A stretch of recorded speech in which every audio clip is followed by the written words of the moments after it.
এই মুহূর্তের মধ্যে সবচেয়ে বড় খবর, এবার ভোটে একটা বড় পরিবর্তন এর কথা বলেন কুণাল ঘোষ।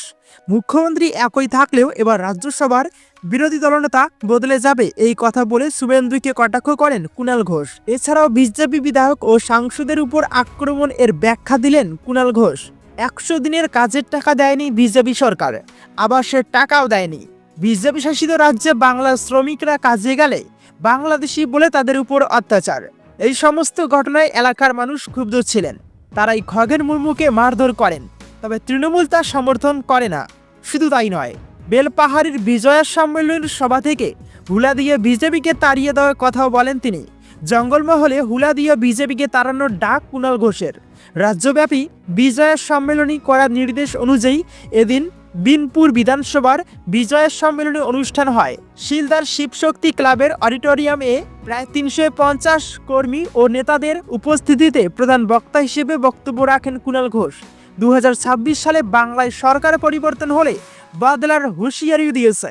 এরই পরিপ্রেক্ষিতে তৃণমূল মুখপাত্র কুণাল ঘোষ বলেন, বিজেপি ওয়াশ আউট হয়ে যাবে। আসন্ন বিধানসভা নির্বাচন মুখ্যমন্ত্রী মমতা বন্দ্যোপাধ্যায়ই থাকবেন, কিন্তু বিরোধী দলনেতার পদ থাকবে না, কারণ সেই সংখ্যক বিধায়ক বিজেপির থাকবে না। সাধারণ মানুষ বিজেপিকে সেই সংখ্যক আসন দেবে না। তবে নাগরা কাটার ঘটনা নিয়ে নিন্দা জানিয়েছেন কুণালও। তিনি বলেন, যে ঘটনাটা ঘটেছে অত্যন্ত খারাপ ঘটনা, আমরা নিন্দা করি। খুব খারাপ ঘটনা মুখ্যমন্ত্রীও বলেছেন, কিন্তু মানুষের যদি ক্ষোভ থাকে কোনো নেতা বা দলের উপর, তাহলে সমস্যাটা বুঝতে হবে। কারণ মানুষ জানে এরাই 100 দিনের টাকা পেতে দেয়নি, এরাই আবাসের টাকা দিতে দেয়নি। মমতা বন্দ্যোপাধ্যায়কে দিতে হয়েছে সেই টাকা। বিপদের দিনে এরা থাকে না মানুষের পাশে। আর আজকেও ত্রাণ নিয়ে যায়নি, ফটোশ্যুট করতে গেছে, মানুষ সেখানে বিক্ষোভ দেখিয়েছেন। আমরা এই বিক্ষোভের পদ্ধতির সমর্থন করি না। এছাড়াও দুর্গাপুরে গণধর্ষণ কাণ্ডের নির্যাতিতার পরিবারের সঙ্গে দেখা করেছেন রাজ্য বিধানসভার বিরোধী নেতা শুভেন্দু অধিকারী।